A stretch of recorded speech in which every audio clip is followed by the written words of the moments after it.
Bien, señores, vamos a hablar ahora acerca de la protección de máquinas y el riesgo de incendios. Y esos son los dos temas que vamos a tratar a continuación. ¿Cuál es el objetivo de estos dos temas? ¿No? Con la información proporcionada y la orientación del facilitador, el participante será capaz de conocer las diferentes protecciones de máquinas, su importancia y aplicación, además de identificar los riesgos de incendio y sus controles. ¿Por qué es importante la protección de las máquinas? Se dice que entre el 10 al 15% de todas las lesiones producidas en accidentes de trabajo intervienen las máquinas u otros equipos impulsados por energía eléctrica o mecánica. La principal fuente, ¿no?, de estos accidentes se produce por los siguientes motivos. Primero, por contacto directo con las partes móviles, ¿no? Porque de repente la persona ha estado en contacto con partes rotatorias, ¿no?, o en movimiento de esas máquinas, engranajes, fajas, etcétera, y pueden terminar dañándola, ¿no? Otro también es por el trabajo en proceso, como virutas o zapateo, que se produce, por ejemplo, cuando uno está manipulando una sierra circular, ¿no? La proyección de partículas también que a veces se desprenden de este rozamiento de las máquinas que generan o de estos cortes que las máquinas generan, piezas rotas, etcétera. Otro motivo también es la falla mecánica o eléctrica. Las máquinas no son máquinas, tienden a fallar, pueden tener errores, fallas eléctricas o mecánicas, y esto también puede producir accidentes, ¿no?, si es que la persona está en operación de esta maquinaria. También por falla humana, ¿no? En este caso hay personas que a veces son curiosas, por la fatiga o por la distracción, puede jugarles una mala pasada, ¿no? Jugarles una mala pasada y terminar accidentándose las personas.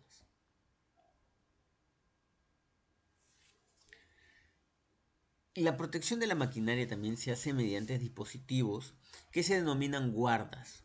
La importancia de proteger la maquinaria por medio de este uso de guardas es principalmente para eliminar la fuente principal de accidentes por efecto de las máquinas, disminuir el índice también de alta gravedad causado por la maquinaria, impedir la pérdida de producción, proteger al trabajador y al personal de la planta.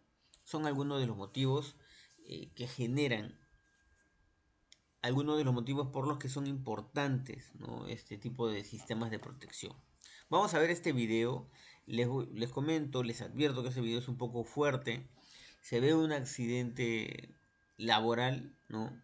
Pero es importante verlo porque muestra cómo es que se pueden producir los accidentes, ¿no?, cuando no se respetan este tipo de sistemas de protección. Sí, un momento para poder compartirles.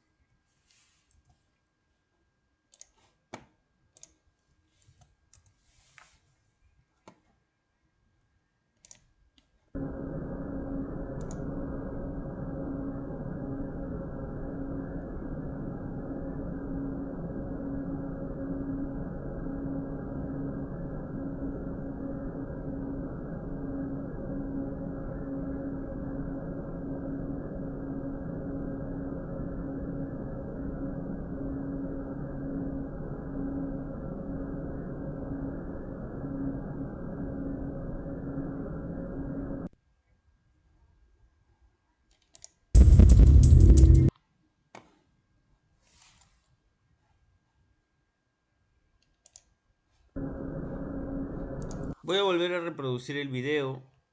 Eh, en este video se aprecia cómo es que una persona va a hacer limpieza. Es una persona de limpieza, no un personal de limpieza. Cómo es que va a hacer esta limpieza de esta máquina.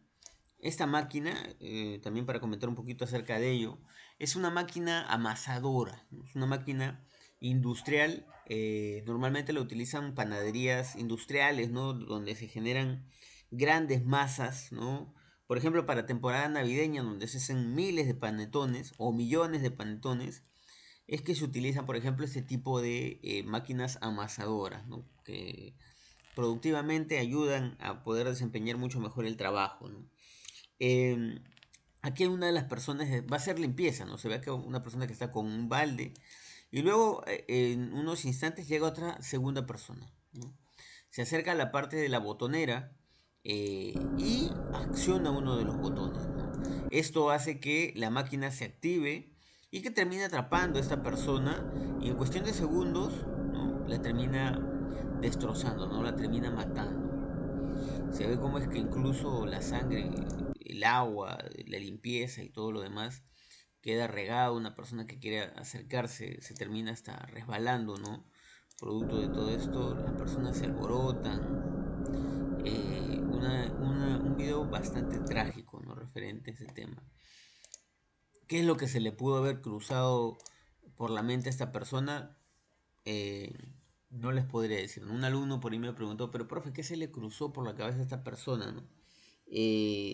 Bueno, son cosas que yo no podría explicar, ¿no? Pero que eh, por razones del tema que estamos abordando el día de hoy, es necesario que hayamos visto esto, ¿no? Para saber un poquito de por qué es importante conocer un poco más acerca de este tema.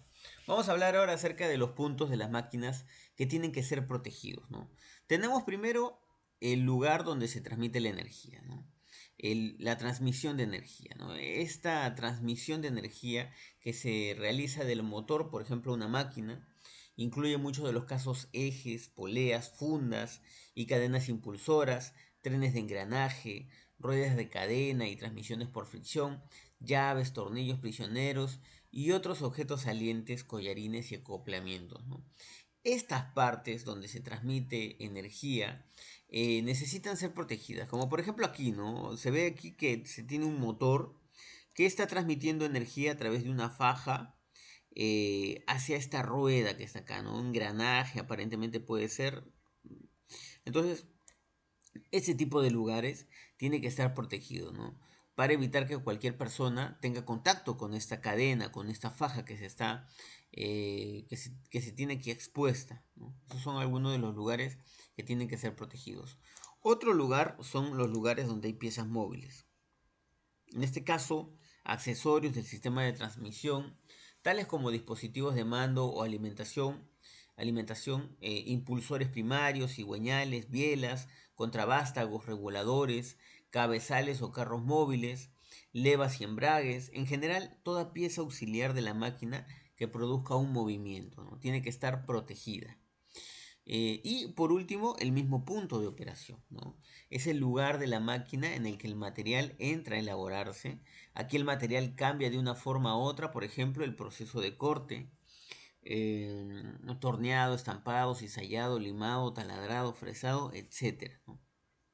Aquí en estos lugares se corre el riesgo de que la persona se produzca cortes, proyecciones, salpicaduras de repente de algún material, algún líquido corrosivo, caliente, etcétera, ¿no? Entonces puede esto terminar dañando a la persona. Es por eso que en el punto de operación es otro de los lugares que necesita ser protegidos. Vamos a ver este video que nos explica un poco más acerca de la seguridad con los resguardos de las máquinas, ¿sí? Un momento para compartirlas también.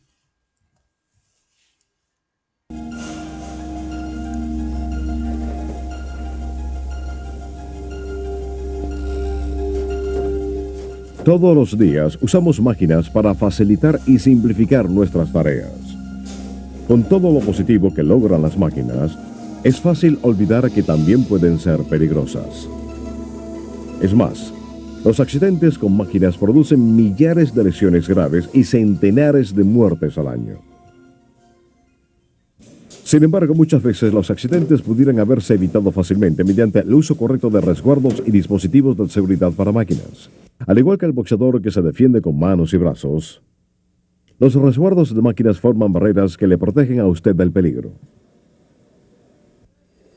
Es esta protección la que usted no puede dejar de usar, porque todas las máquinas, cualquiera que sea su tamaño o velocidad, pueden plantear peligros como piezas movedizas que cortan o aplastan, escombros que saltan y pueden cegar, y material capaz de saltar para atrás y ocasionar graves lesiones.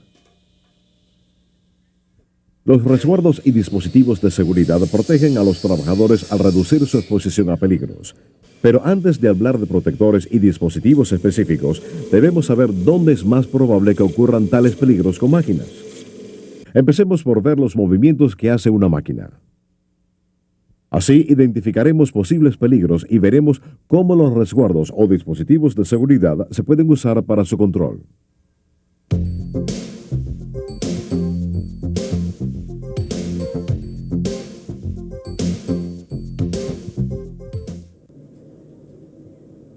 Todas las máquinas funcionan con una combinación de tres movimientos básicos: rotación, reciprocación, movimiento hacia atrás y adelante, y movimiento transversal en línea recta.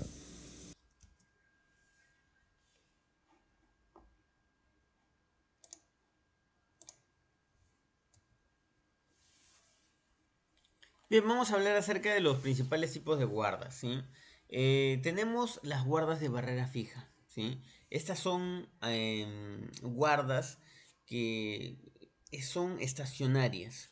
Están dispuestas de tal modo que protegen al trabajador de la máquina de cualquier contacto accidental, ya sea con la transmisión, con las piezas móviles o el punto de operación. Estas guardas deben fijarse en la máquina por medio de dispositivos de sujeción, como el que vemos aquí, ¿no? Este esmeril que tiene estas guardas de barrera fija, ¿sí? Tienen la finalidad de que en caso de que se esmerile algún material, alguna pieza metálica, estas salpicaduras no le vayan a caer en el rostro, perdón, a la persona, ¿no? Esa es la finalidad, son barreras. Otras tenemos las guardas automáticas, que son dispositivos de avance o alimentado que no necesitan los servicios de un trabajador, ¿no? Puede ser de tres tipos: de alimentación semiautomática o mecánica, armario de avance movido por la maquinaria sin necesidad de que las manos del trabajador entren en la zona del riesgo, automáticas movidas por el pistón, son dispositivos movidos por la propia maquinaria que apartan a la persona de riesgo de las manos, los brazos o el cuerpo del trabajador, del carro o martinete al momento de descender, ¿no? Eh, Tenemos otro tipo de guardas que son las guardas de compuerta mecánica. Aquí la compuerta desciende y tapa el frente de operación, de tal manera que no se puede disparar la prensa hasta que la guarda quede en posición correcta.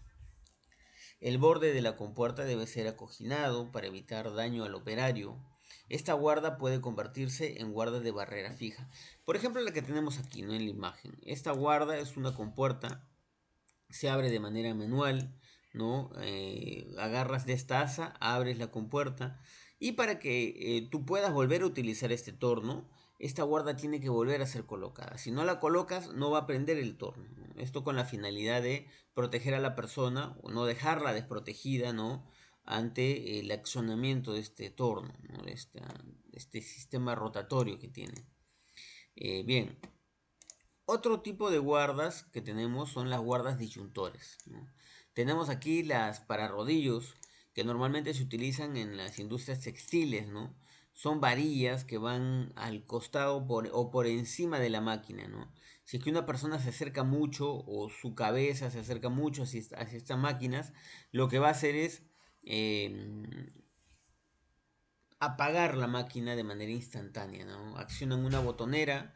Esto con la finalidad de que la máquina no termine, no genere daños a la persona, ¿no?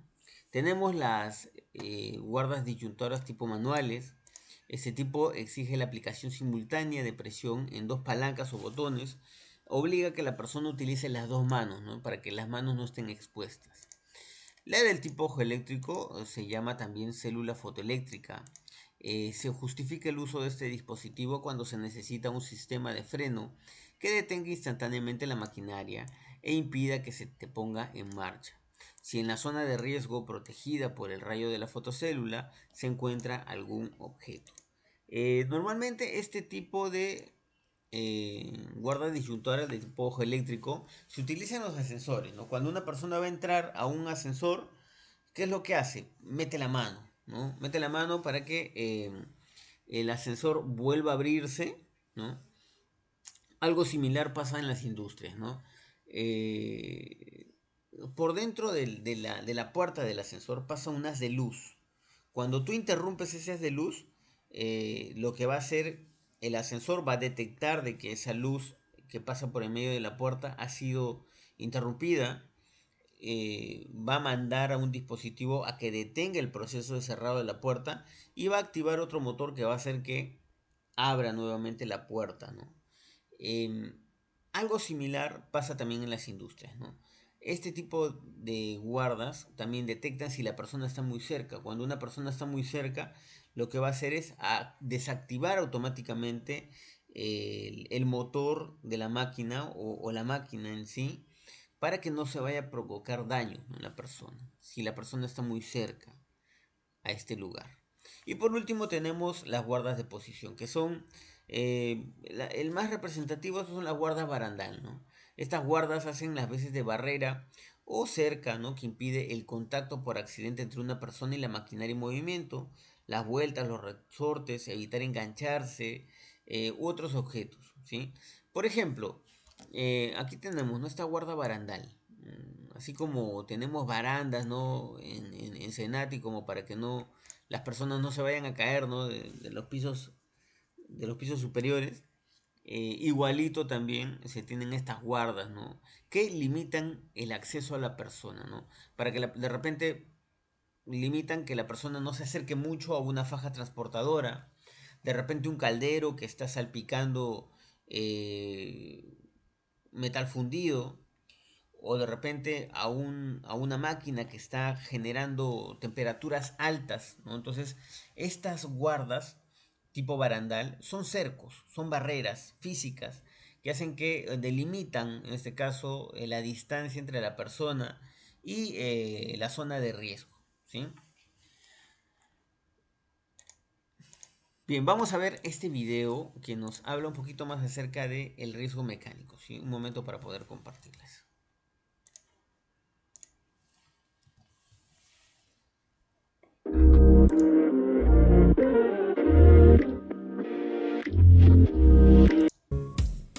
En las prensas de troquelar y prensas de estampación se puede prevenir el riesgo de atrapamientos mediante el uso de troquel cerrado que impida el acceso a la zona de peligro. Resguardo móvil con sistema de enclavamiento. Apartacuerpos. Mando a dos manos o detectores de presencia. La plegadora presenta características similares a la prensa, con la singularidad de que el riesgo de atrapamiento se da con mayor probabilidad en los ayudantes, por lo que además del sistema o sistemas de protección utilizados, debemos de impedir materialmente el acceso por los lados y por detrás de la máquina. Usar útiles de sujeción para el plegado de las piezas de pequeñas dimensiones. Proteger los sistemas de accionamiento, pedales o barras contra accionamientos imprevistos. Y revisar periódicamente los sistemas de protección empleados. El uso del taladro implica la proyección de partículas desprendidas por la rotación de la broca sobre la pieza. Nos protegeremos con gafas adecuadas o pantallas faciales. Aseguraremos la pieza a la mesa de apoyo mediante prensores que garanticen una sólida fijación y eviten rotaciones indeseadas. Los elementos móviles al descubierto pueden provocar atrapamientos y cortes al mover las piezas, retirar viruta. Es recomendable usar el cepillo y llevar mangas cortas o ajustadas a la muñeca. El torno y la fresa presentan riesgos similares a los del taladro, por tanto se harán extensivas a estas máquinas las anteriores medidas de prevención, y siempre que se pueda, se situarán alejadas de las zonas de tránsito. Los líquidos y aceites protectores pueden verterse o resbalar hacia zonas por donde se mueven los trabajadores, dando lugar a resbalones y caídas. Mantén limpio tu puesto de trabajo. No conviertas el taller en una pista de patinaje.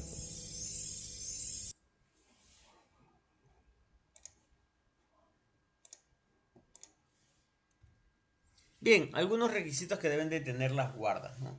Las guardas deben ser diseñadas, construidas y usadas de manera que sean fuertes y firmemente instaladas, resistentes al fuego y la corrosión, que faciliten también la lubricación o ajuste de la máquina, que no constituyan un riesgo en sí, que estén libres de astillas, bordes ásperos y afilados, que sean fáciles de desmontar y armar posteriormente, después de que se haya separado, que prevenga todo acceso a la zona de peligro durante las operaciones, que sean lo suficientemente fuertes para evitar la proyección de piezas que las rompan, que no ocasionen molestias tampoco al operador, ¿no?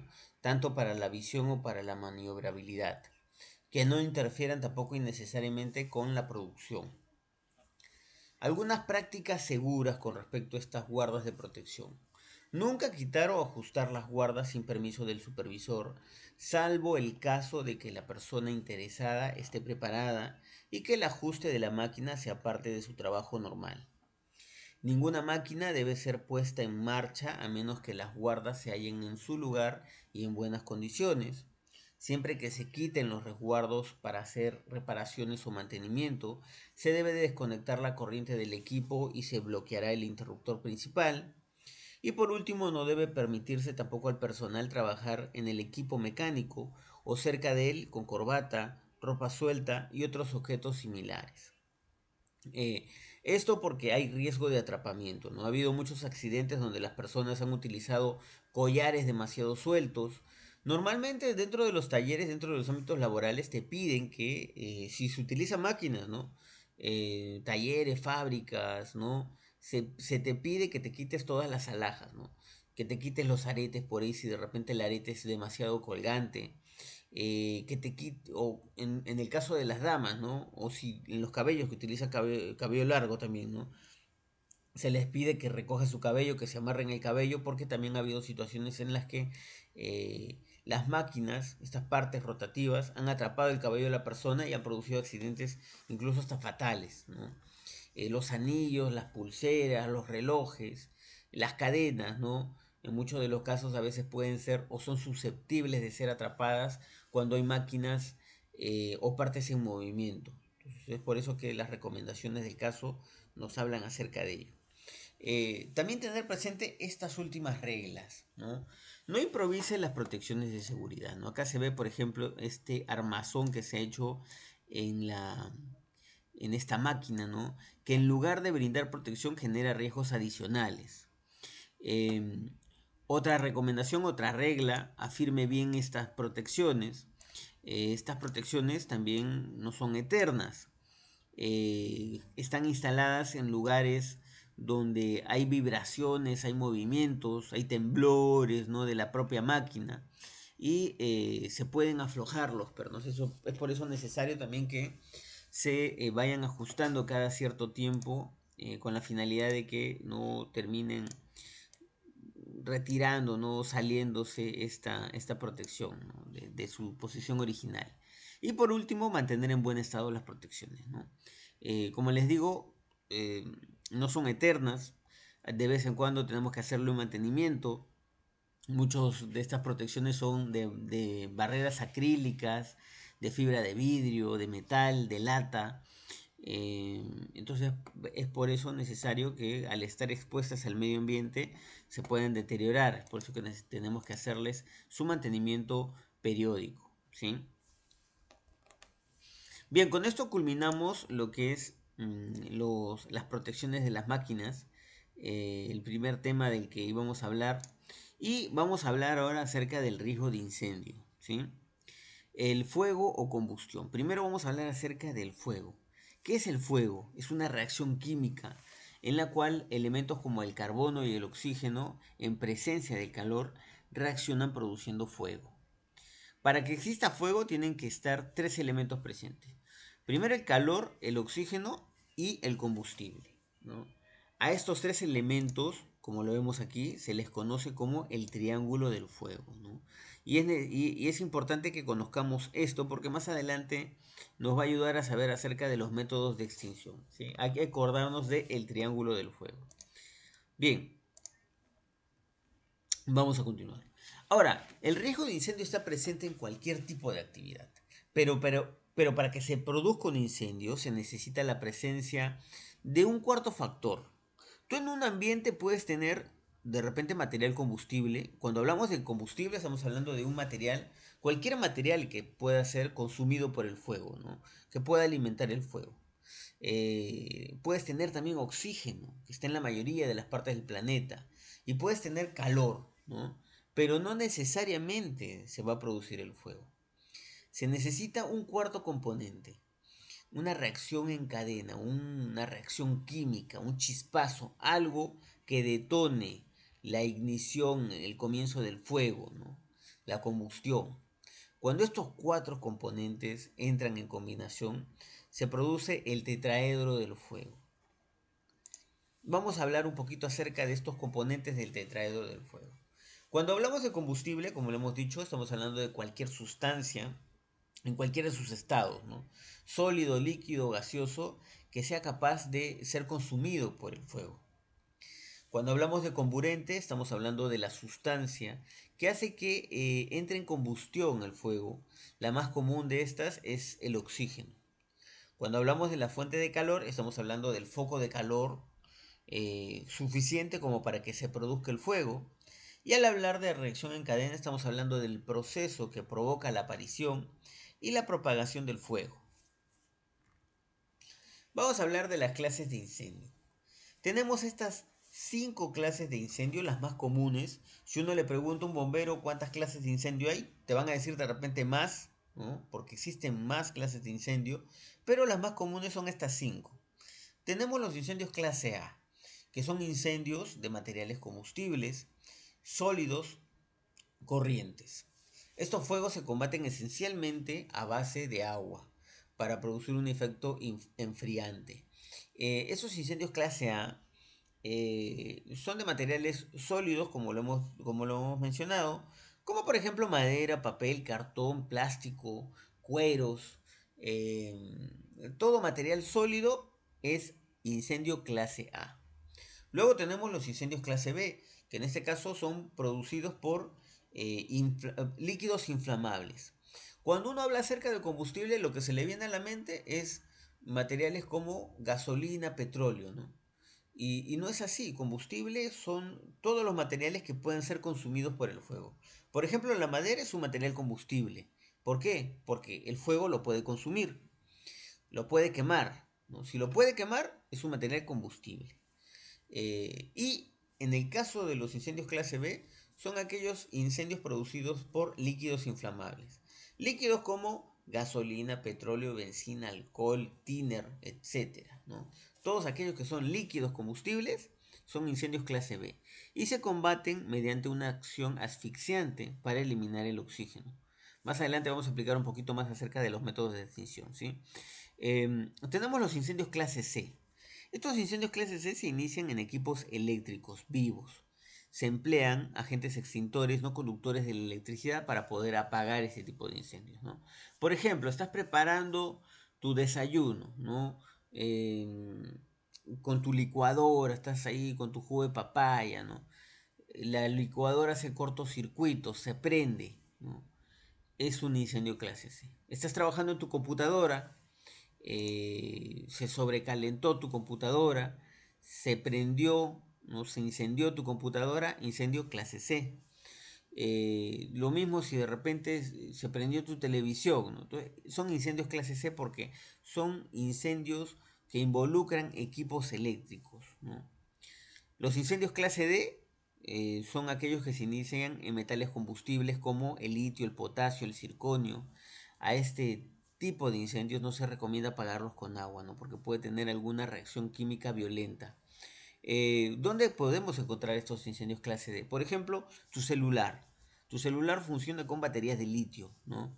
Estas baterías de litio, el litio al ser descargado al medio ambiente, tiene una reacción violenta, ¿no? Explosiva en muchos de los casos. He visto personas que, hay videos en YouTube, ¿no? Donde hay personas que con un pico empiezan a golpear la batería de litio y este litio explota, ¿no? Las baterías de los celulares. Es bastante peligroso, ¿no? Este tipo de metal cuando es liberado al medio ambiente. Los incendios clase K son aquellos que se inician en grasas y aceites. Estas, estos incendios clase K son incendios de cocina. Y normalmente pasa cuando a veces se prende una sartén, ¿no? Y lo recomendable tampoco es que en estos incendios se apaguen con agua, ¿no? Si uno le echa agua a una sartén con aceite, lo que va a generar es una explosión, ¿no? Y esto puede generar, ha provocado también bastantes accidentes de personas quemadas, ¿no? Porque no han sabido apagar este tipo de incendios, ¿no? Bien, tenemos tres métodos de extinción, ¿sí? Tenemos el método de enfriamiento, el método de sofocación y el método de remoción. Por ejemplo, vamos a volver aquí al triángulo de fuego, ¿no? Este es el triángulo del fuego. Ya hemos dicho que para que exista el fuego tiene que haber estos tres elementos. Si yo quiero extinguir el fuego también, puedo atacar o eliminar cualquiera de estos tres elementos. Si yo quiero eliminar el calor, ¿con qué lo eliminaría? Con frío, ¿no? Efectivamente. Lo contrario del calor es el frío. Entonces, yo para enfriarlo, ¿qué es lo que puedo hacer? Puedo echar un balde de agua al fuego y de esta manera elimino el calor del fuego. De repente no tengo agua, entonces no me queda otra que atacar el oxígeno. ¿Cómo es que yo ataco el oxígeno? Asfixiando el fuego, ¿no? Sofocando el fuego. ¿Cómo lo sofoco? Con una manta, le puedo echar tierra, le puedo echar arena al fuego. De esta manera lo tapo y lo asfixio, ¿no? Evito que siga respirando el fuego. Y de repente no tengo manta. ¿Cómo ataco el combustible? ¿Cómo elimino el combustible? Este método se le llama el método de remoción o separación. Imaginemos de repente en el salón se comienza a prender una carpeta. Si yo dejo las carpetas que están alrededor, ¿no? Ahí al costado de esa carpeta que esté incendiándose, dejo más carpetas aledañas. Lo que va a pasar es que luego de haber terminado de prender esa primera carpeta, va a continuar con una segunda, una tercera, una cuarta carpeta, ¿no? Entonces yo lo que tengo que hacer para evitar que esto suceda, tengo que sacar todas las carpetas del aula, ¿no? Para que el fuego termine de quemar esa única carpeta y de esa manera se va a apagar el fuego, ¿no? Se va a terminar. Es otra forma de poder extinguir el fuego, ¿no? Como vemos aquí, de enfriamiento, sofocación y remoción, ¿no? Que es lo que hemos visto, lo que les he explicado hasta hace un momento. Bien, vamos a ver este video, ¿sí? Referente a un evento también que pasó aquí en el Perú en el año 2001, ¿sí? Un momento para poder compartirles.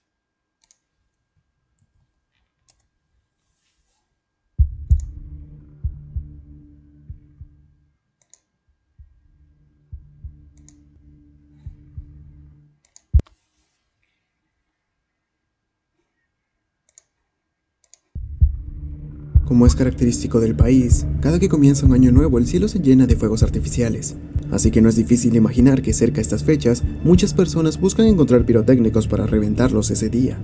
Y Mesa Redonda, un centro histórico de Lima y una zona céntrica que une las calles Andahuaylas, Cusco y Puno, era un buen lugar para conseguir esta pirotecnia. Tiene muchos ambulantes, tiendas y galerías comerciales. Y así empezamos. Una persona pregunta por un pirotécnico, pero no está convencido de hacer la compra. Así que para realizar la venta, el vendedor decide encender el pirotécnico y demostrar lo potente que es. A las 7:15 del sábado 29 de diciembre del 2001, el pirotécnico explota y comienza a incendiar el local del señor.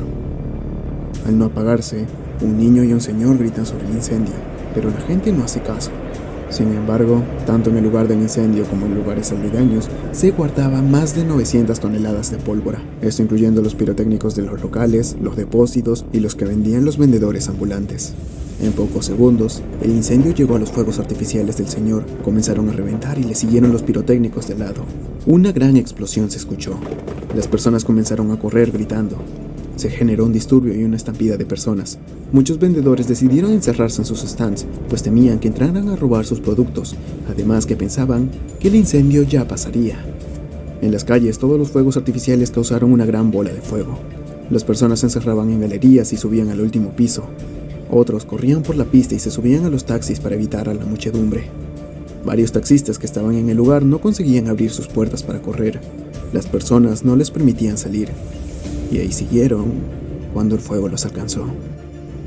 Muchas personas que corrían sobre los taxis resbalaron. Las personas pasaban por su lado y los aplastaban, sin detenerse a ayudarlos. Según testimonios, muchos evitaban ayudar porque los consideraban muertos. La gente que seguía escapando pasó por una subestación eléctrica, la cual cayó por el caos y electrocutó a toda la gente que corría. Al otro lado, el fuego seguía expandiéndose por las calles. Incendió 5 galerías cercanas y se expandió por toda la manzana. La estación de bomberos, la Compañía Salvadora de Lima, fue la primera en recibir el llamado de ayuda. Los 8 voluntarios que estaban presentes en ese momento se subieron al vehículo junto a Juan Rojas, un antiguo capitán que se había dedicado a la fotografía. Todos fueron en el camión de bomberos al lugar del incendio, y una cuadra antes de llegar se dieron cuenta del inmenso calor que cubría la zona. Los bomberos bajaron del vehículo y en la galería mina de oro de Andahuaylas vieron a personas pidiendo ayuda. Rápidamente los 8 voluntarios colocaron su escalera y comenzaron a retirar a más de 50 personas del lugar. En ese lapso, las llamadas a las estaciones de bomberos incrementaron y se tuvo que pedir a 4 distritos cercanos que enviaran a sus bomberos. Para ese momento, los 8 voluntarios de la Compañía Salvadora de Lima habían pasado a ser 30. Ellos fueron auxiliando a las personas. Muchos estaban con quemaduras de 3er grado, pero mientras más avanzaban, las personas estaban en situaciones más críticas, donde algunos habían llegado a perder sus extremidades, y más adelante había calcinados, y al intentar sacarlos, se despedazaban. Los bomberos intentaron abrir los stands de la gente que se habían cerrado para proteger sus cosas, y a muchos los encontraron carbonizados. Esas galerías habían llegado a registrar una temperatura de más de 1200 grados centígrados. En los hospitales, la gente comenzaba a llegar, muchos desmayados y gente que necesitaba con urgencia oxígeno. Los que llegaban con quemaduras de 3er grado iban a sala de urgencias y comenzaban las operaciones. El terrible suceso ya se estaba transmitiendo en televisión. Llegaban las imágenes de las personas corriendo por su vida sobre los taxis y también se registraban las primeras búsquedas de personas desaparecidas.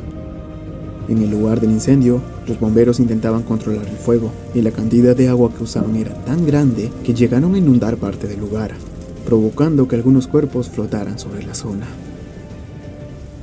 Con el incendio controlado, comenzaron a sacarlos en bolsas.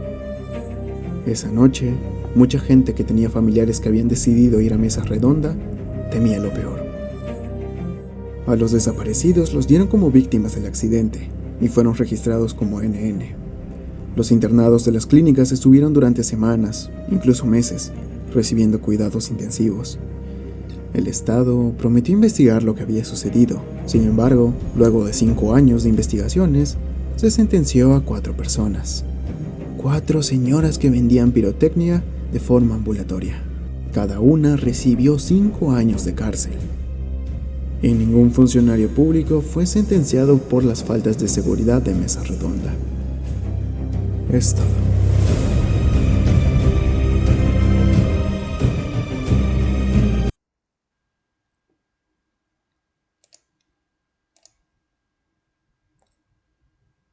Bien, año 2001, ¿no? 29 de diciembre del año 2001, ¿no? La catástrofe de Mesa Redonda, este incendio que dejó, en algunos reportes dice que fueron más de 400 personas, otros reportes dicen que fueron más de 500, poco más de 500, no se tiene un número exacto. ¿Por qué no se tiene un número exacto? Porque muchas de las personas que fallecieron no se llegaron a reconocer. Terminaron hechas cenizas estas personas dentro de Mesa Redonda. Como lo dice el reportaje, más de 900 kilos, perdón, 900 toneladas, ¿no?, de pólvora se almacenaban en Mesa Redonda ese día 29 de diciembre, ¿no?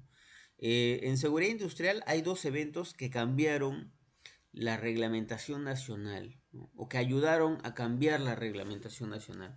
Uno de ellos es Mesa Redonda, un lugar donde si tú vas cualquier día de la semana es un lugar bastante aglomerado, ¿no?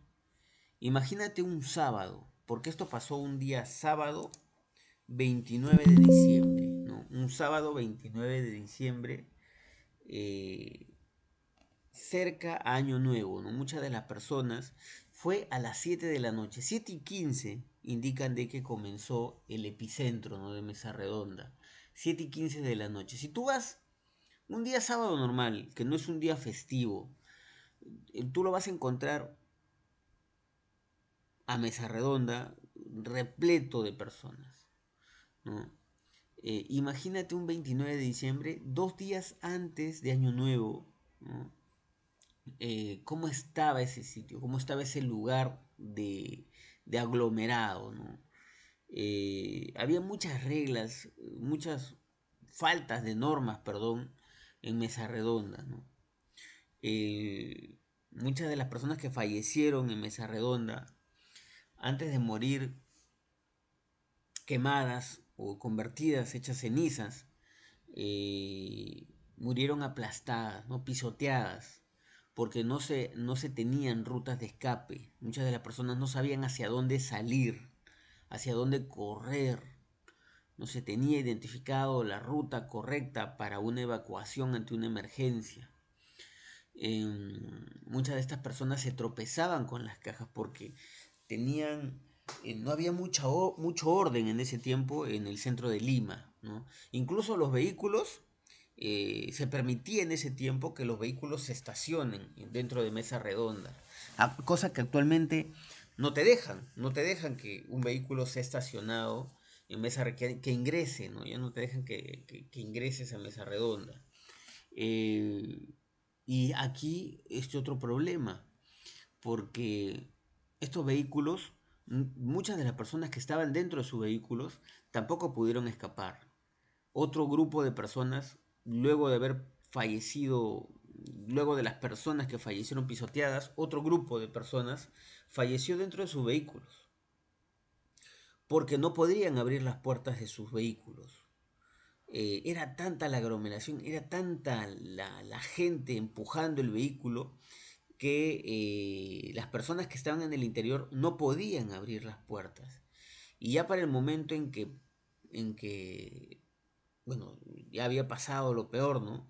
Ya los cuerpos apilados impedían que abran las puertas y muchas de las personas fallecieron dentro de sus vehículos, como una especie de horno, ¿no? Una muerte horrible la que tuvieron estas personas. Otro grupo de personas falleció electrocutada porque para ese entonces las redes eléctricas eran aéreas, ¿no? Ahora ya han convertido en estas zonas de mesa redonda, se ha prohibido las redes aéreas, todas son subterráneas, pero para ese entonces había muchas redes aéreas. Estas redes aéreas, bueno, tienen aislamiento de plástico, pues, ¿no? Como todos los cables. El plástico se derrite por acción del calor. Esto hace que los cables entren en cortocircuito y muchos de los cables cayeron al piso, ¿no? Electrocutando a muchas personas. Un desastre completo, mesa redonda, ¿no? Ese día, el 29 de diciembre del año 2001, se produjo una emergencia que nunca antes se había presentado en el país, ¿no? Tuvieron que sacar a los bomberos de sus casas, tuvieron que sacar a los doctores, a todo el personal médico, a las enfermeras, a los enfermeros de sus hogares para que pudieran contener toda esta desgracia de mesa redonda, ¿no? Era tanto el problema que los hospitales se abarrotaron. Estamos hablando de 500 fallecidos, pero los quemados con quemaduras de segundo o tercer grado, quemaduras graves, llegaban a 2000. Y un hospital normal, el hospital más grande, por ejemplo, el Rebagliati, ¿no? El área de emergencia, con 100 personas lo colapsas, ¿no? Ya no se abastece. Imagínate 2000 personas, ¿no? Todos los hospitales aledaños también fueron copados, fueron abarrotados, ¿no? Faltaba personal médico para atender todas las emergencias. Y lo mismo con los bomberos, ¿no? Los bomberos de todos los distritos fueron a atender mesa redonda. Los bomberos desde Puente Piedra desde Lurín hasta Puente Piedra, de todos los distritos de Chosica, fueron a atender mesa redonda porque no se podía apagar este incendio, ¿no? Era un incendio, como les digo, muchas toneladas de pólvoras almacenadas ahí. Incluso un detalle cuando uno consulta las declaraciones de los bomberos, muchos de los bomberos indicaron de que Mesa Redonda no se podía llegar al epicentro porque habían tantos carros estacionados en el centro de Lima que los camiones de los bomberos no podían entrar hasta el lugar del epicentro y tuvieron que apagar el incendio incluso hasta 4 cuadras antes, ¿no? Tuvieron que inundar Mesa Redonda. Esa fue la única opción. Es por eso que en muchos de los casos los cuerpos de las personas salían flotando, como lo dijeron, ¿no? En el reportaje. Bien, vamos a continuar hablando acerca de los equipos de extinción. Sí, vamos a hablar de los extintores. Cuando hablamos de extintor, estamos hablando de este aparato mecánico que transporta estos agentes, ¿no?, para poder apagar un incendio, ¿no? Este agente extintor puede ser proyectado o dirigido sobre un amago de incendio por acción de una presión interna con el fin de apagar el fuego en su fase inicial. Una cosa es amago de incendio y otra cosa es incendio propiamente dicho, ¿sí? Amago de incendio es cuando todavía se puede controlar, cuando todavía una persona, una brigada contra incendios puede apagar ese incendio, ¿sí? El incendio ya es algo mucho mayor, ¿no? Y esto ya tiene que ser apagado por personal experto como los bomberos, por ejemplo. Vamos a clasificar los extintores. Y los extintores se clasifican en las clases que vemos aquí, ¿no? A, B, C, B, B, C, D, K o F. Para poder explicar esta clasificación, vamos a ver esta tabla, ¿sí? Tenemos los extintores clase A, que tienen como agente extintor el agua. Este extintor clase A solamente te va a ayudar a extinguir los incendios clase A, los incendios sólidos. Pero el agua no se va a poder utilizar en líquidos, en incendios eléctricos, en incendios con metales y en incendios con grasas, como lo menciona aquí en esta tabla, ¿no? Tenemos aquí también los extintores clase AB. Como su propio nombre lo dice, son para los incendios clase A y clase B, pero no se pueden utilizar para los incendios con electricidad, metálicos y grasas. Los extintores clase ABC de polvo químico seco, como su propio nombre lo dice, son para incendios clase A, B y C, o sea, con materiales sólidos, líquidos y eléctricos. Pero no se va a poder utilizar en metales y en grasas. Lo mismo que el ABC de alotrón, ¿no? Igual solamente para incendios sólidos, líquidos y eléctricos. Tenemos el extintor clase BC, que es de dióxido de carbono, que solamente se va a poder utilizar para incendios clase B con materiales líquidos y con materiales eléctricos. Pero no se puede utilizar en sólidos, ni tampoco en metales ni grasas. Tenemos el extintor clase D de polvo químico D, que es exclusivo para incendios con metales, y tenemos el extintor clase K de acetato de potasio o espuma de potasio, que solamente se va a utilizar para los incendios con grasas, pero para los demás no se deben de utilizar. Otros métodos de extinción son las bocas de incendio equipadas. Estas son tomas de agua provistas de una serie de elementos que permiten lanzar el agua desde un punto hasta el lugar del incendio. Es imprescindible también la existencia de agua a presión. Si se careciera de ella, se instalarán depósitos de agua suficiente para combatir los incendios. Deben de estar cerca a los puestos de trabajo y lugares de paso del personal, acompañadas de las mangueras correspondientes. Alrededor de estas bocas, la zona estará libre de obstáculos y deberán estar sobre un soporte rígido a una altura de 1,5 metros sobre el nivel del suelo. Otro de los métodos de extinción son los rociadores, ¿no? Acá se engloban la detección, la alarma y la extinción, ¿no? La instalación se conecta a una fuente de alimentación de agua y consta de una válvula de control general, canalizaciones ramificadas y cabezas rociadoras o sprinklers. Los rociadores se mantienen cerrados abriéndose automáticamente al alcanzar una temperatura determinada, haciendo caer agua en forma de ducha, ¿no? Como cada rociador cubre un área entre 9 y 16 metros cuadrados. Otro método de extinción son la columna seca y los hidrantes exteriores, ¿no? Cuando hablamos de columna seca estamos hablando de la conducción para el agua que traen los bomberos, toma de agua en fachada o en una zona fácilmente accesible al servicio de los bomberos con la indicación de uso exclusivo para ellos. Los hidrantes exteriores son tomas de agua conectadas a la red de alimentación de agua, presentan uno o varios empalmes normalizados para mangueras, además de la correspondiente válvula de paso. Vamos a ver este video donde nos habla un poco más de cómo utilizar estos extintores manuales. Y un momento por favor para compartirles el video.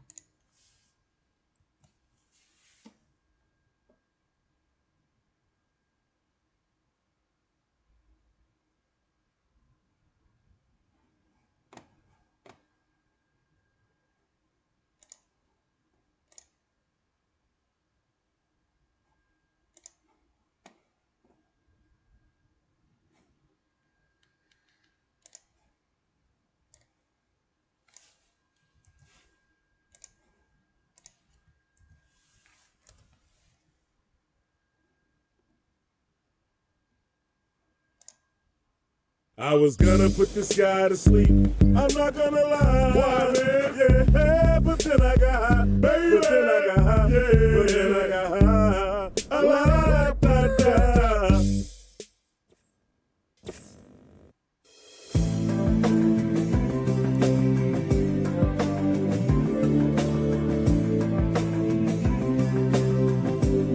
Un extintor es un artefacto que se utiliza para apagar fuegos.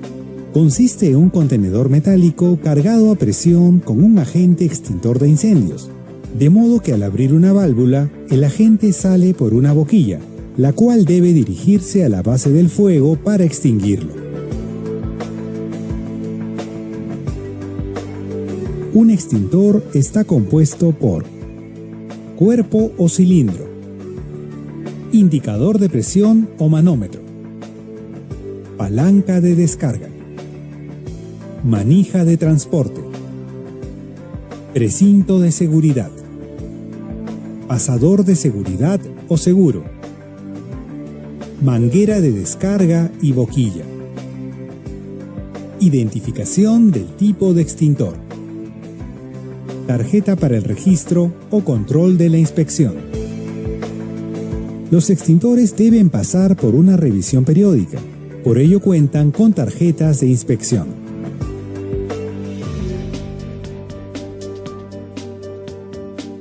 Existen varias clases de fuego y por tanto diferentes tipos de extintores. Clase A. Producido por combustibles sólidos como madera, papeles, cartones, textiles, plásticos, etc. Clase B. Producido por fluidos combustibles como petróleo, gasolina, pinturas, etc.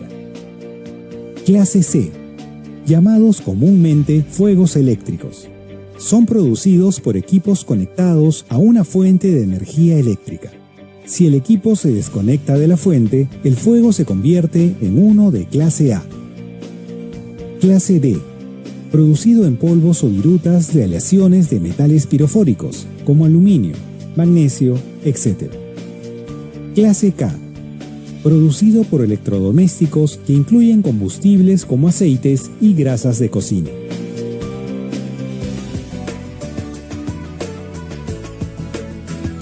Un extintor se usa para apagar un fuego incipiente, no para un incendio, que es el fuego fuera de control.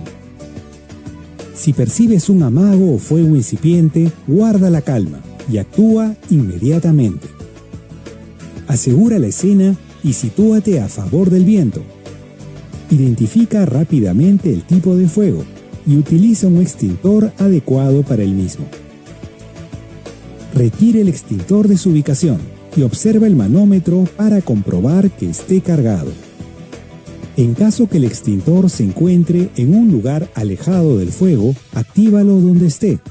En el supuesto caso que no funcione, no perderemos más tiempo y buscaremos otro extintor inmediatamente.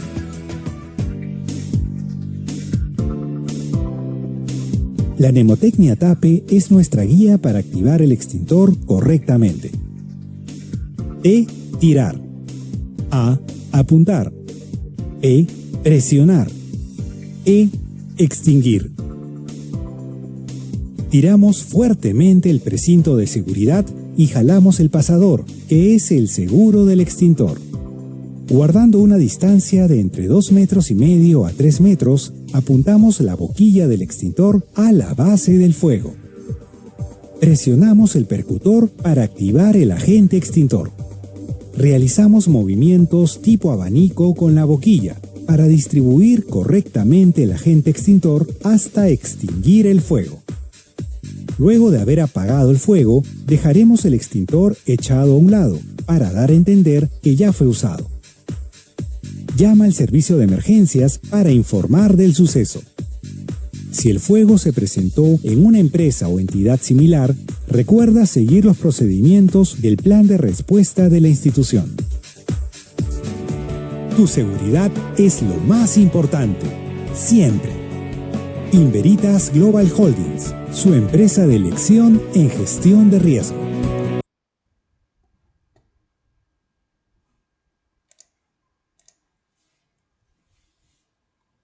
Bien, vamos a hablar acerca de la prevención y acción ante la emergencia, ¿sí? En la actuación contra el incendio hay que tener en cuenta los siguientes factores: el diseño, estructura y materiales de construcción de las instalaciones. Tenemos que tener en cuenta lo siguiente.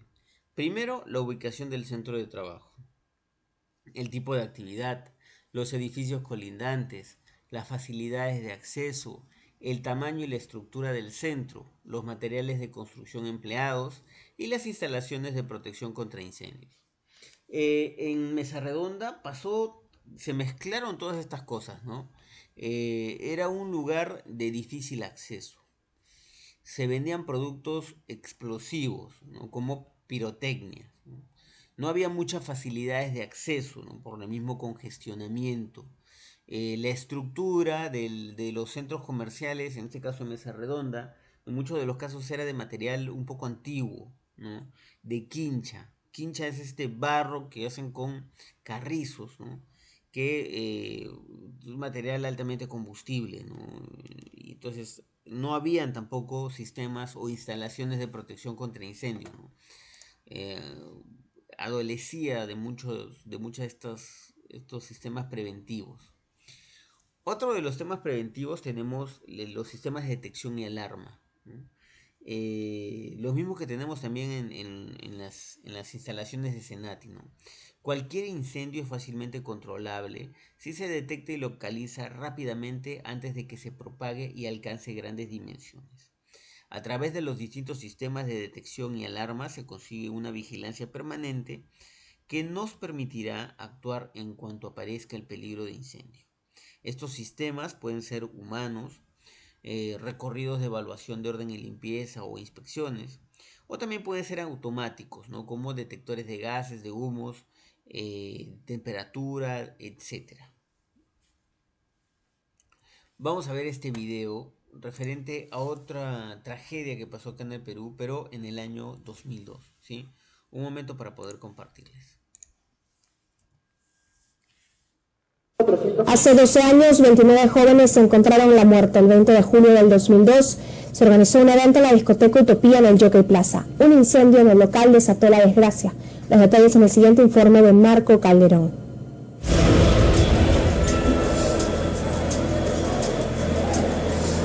Cuando llegaron los bomberos, se encontraron en medio de gritos, desmayos, cuerpos regados por el suelo, personas en estado de shock y el humo que inundaba los 4 niveles de la discoteca. Hace 12 años, 29 jóvenes encontraron la muerte. El 20 de julio del 2002 se organizó un evento en la discoteca Utopía, en el Jockey Plaza. A las 2 de la mañana iniciaron un espectáculo de fuego realizado por el conocido bartender Roberto Ferreiros. Se dio inicio a los malabares con fuego, los cuales consistían en verter una línea de sustancias inflamables, benzina, al borde de la cabina del disc-jockey, para luego prender fuego con un encendedor que fue proporcionado por Faed Alfredo Mitre Gordon. Los 1000 asistentes corrían a la única puerta de escape, mientras otros se escondían en los baños, buscando escapar de las llamas. Posteriormente, durante las investigaciones, se determinó que el local no tenía licencia de funcionamiento ni de construcción, que no habían salidas de emergencias y no habían extintores. Yo enseñé todo, entonces tenemos que aprender a decir, yo fui.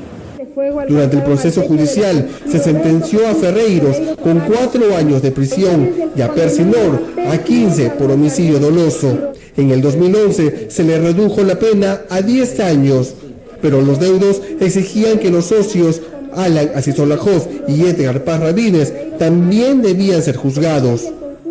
Por segunda vez han matado a nuestros hijos y han terminado de matarnos a nosotros, asesinos, corruptos, vendidos. Luego de marchas, vigilias y acciones legales, en julio del 2013, los deudos lograron que el caso Utopía se reabra. Y están ordenando que se reabre el proceso penal contra Alan Asisolajov Gay y Edgar Paz Rabines en la fase en que se encontraba.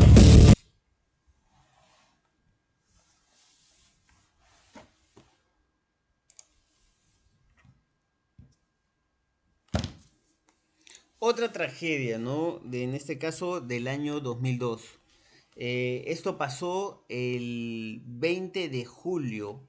Ahí se ve en la imagen que dice 20 de junio, ahí se han equivocado, es el 20 de julio del año 2002, ¿no? 7 meses, casi 7 meses después de pasada Utopía, ¿no? De haber muerto 500 personas, pasa esta otra tragedia donde mueren 29 jóvenes. 29 jóvenes entre la edad de 18 a 30 años, ¿no?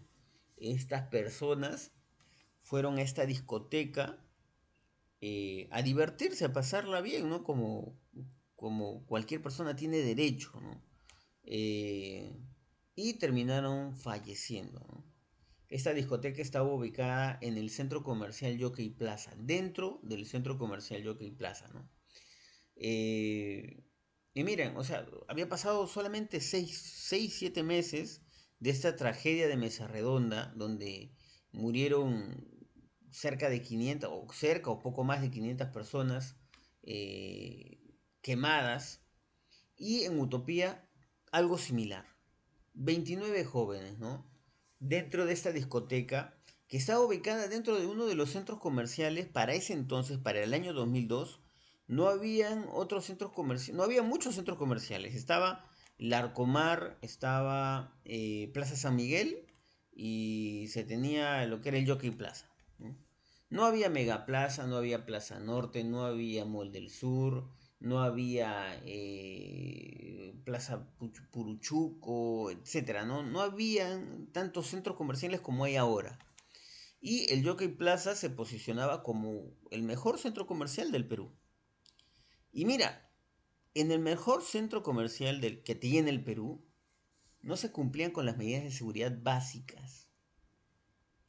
Muchas de estas personas que fallecieron en Utopía, antes de fallecer quemadas, cosa similar como en Mesa Redonda, fallecieron pisoteadas. Las personas no sabían hacia dónde correr, porque no se tenían señalizaciones, ¿no? Que te dijeran, oye, la salida es por acá, ¿no? Y uno podría decir, oye, pero ¿por qué es necesario tener una señal que te diga salida, que no puedes ver la puerta? Es que en una emergencia, normalmente las personas no ven la puerta. Uno puede ser por el humo, puede ser por el nerviosismo, puede ser por la desesperación. Muchas de las personas no saben hacia dónde correr. Y no había señalizaciones y no te ayudan a que tú puedas ubicar la salida. Ahora, la puerta, esta era una discoteca que tenía 4 niveles, 4 pisos. Albergaba ese día a cerca de 1000 personas. Y las dimensiones de la puerta de escape, no tenía puerta de escape, tenía una sola puerta de ingreso y salida. Y la puerta de ingreso y salida era una puerta normal, con las dimensiones de 1 metro, 1 metro y medio como máximo, para que puedan escapar las personas. ¿Y cómo pueden escapar 1000 personas por una puerta de esas dimensiones? Es por eso que muchas de las personas se aglomeraron, ¿no? Y terminaron pisoteando a estas otras personas que fallecieron, bueno, pisoteadas, ¿no? Antes de fallecer quemadas. Algo penoso, ¿no? ¿Y cómo se produjo esto? Porque a los dueños de la discoteca, ¿no? En este caso a los que son mencionados ahí en Percy Nord, ¿no? Y Edgar Parra, ¿no? Estas personas involucradas, se les ocurrió hacer un espectáculo con fuego, ¿no? Consistía en verter, ¿no? Una línea de alcohol en la mesa del barman y prenderle fuego, ¿no? Esto provocó un incendio y hubo un factor también importante, ¿no? El Jockey Plaza le había pedido a Utopía que, como estaba dentro del centro comercial Jockey, que el ruido que ellos generaran no vaya a afectar a los demás negocios, ¿no? A las demás tiendas. Entonces, para esto le pidió que las paredes sean acústicas. Y solamente hay 2 formas de hacer las paredes acústicas, ¿no? Una es con tecnopor y otra es con esponja, ¿no? Entonces, todas las paredes de Utopía estaban recubiertas con estos materiales, ¿no? Con tecnopor o esponja, con la finalidad de que el ruido no escape de este ambiente interno de la discoteca, ¿no? En otras palabras, el interior de Utopía era una caja de fósforo. En cuestión de segundos, la gente se vio rodeada de fuego y se produjo esta tragedia, ¿no? Y no murieron cualquier tipo de jóvenes. No quiero hacer diferencias ni nada por el estilo, pero dentro de los 29 muertos falleció uno de los hijos de un congresista, ¿no? El congresista Luis Delgado Aparicio, también conocido como Sarabá. Era un locutor de radio, periodista, que luego se volvió congresista y en esta discoteca falleció su hijo. Esto trajo consigo muchos cambios, ¿no? Normativos con respecto a seguridad industrial, ¿no? Yo les he dicho que 2 eventos fueron los que cambiaron la normativa nacional con respecto a seguridad industrial. Uno de ellos fue Utopía, ¿no? Y otro fue Mesa Redonda. Y a partir de estos eventos, a partir de estos 2 eventos, se comenzó a poner un poco más de seriedad a los ambientes comerciales, ¿no? A la seguridad en los ambientes comerciales, ¿no? Se comenzó a pedir extintores, señalizaciones. Gracias a Utopía se tiene, no sé si decir gracias, ¿no? Pero debido a este evento de Utopía, se agregó la obligatoriedad de que todos los sistemas, perdón, todos los edificios, todas las nuevas construcciones cuenten con estos sistemas de extinción contra incendio, ¿no? Rociadores, mangueras contra incendio, bocas equipadas, bocas de incendio equipadas, detectores de humo, extintores portátiles, etcétera, ¿no? Todo lo que hemos hablado a partir de Utopía, a partir de Mesa Redonda, se comenzó a tomar más seriedad con respecto a estos temas. Bien, vamos a hablar acerca de la evacuación del personal. Se recomienda que solamente se evacúe en 30 segundos. Esto con la finalidad de poder controlar un conato de incendio, ¿no? Pasado de este tiempo es preferible evacuar a una zona segura, ¿no? Para evitar daños a la salud de los trabajadores también es necesario desalojar el local donde se ha producido el incendio, ¿no? Deben de preverse una serie de vías de evacuación. El proceso de evacuación debe de efectuarse en el menor tiempo posible. Al activarse la alarma de evacuación, algunas recomendaciones, ¿no? Desaloje inmediatamente el edificio y atiende las instrucciones del personal designado para actuar en caso de emergencia. Hay que conservar la calma, no hay que correr y tampoco se tiene que detener a una persona en las salidas. Hay que utilizar las vías de evacuación existentes siguiendo la señalización de socorro y no hay que utilizar los ascensores ni los montacargas. Al activarse también esta alarma de evacuación, no hay que retroceder para buscar otras personas, recoger objetos personales, retirar materiales, herramientas, equipos de trabajo, etc. No hay la posibilidad de que, ay, se me olvidó mis cosas, no voy a regresar un rato. No, lo siento, ya estás en un lugar donde no tienes que volver a regresar. Hay que mantenerse también en el exterior del edificio, ¿no? En una zona abierta, a la espera de nuevas instrucciones. No permanezca en su puesto de trabajo, tampoco acuda al área siniestrada. Es necesario ofrecer también asistencia a los discapacitados en caso de evacuación, porque esas personas son las más propensas, ¿no? Tienen mayor probabilidad a quedarse atrapadas en un incendio. En caso de ver a una persona en llamas, ¿qué es lo que tenemos que hacer?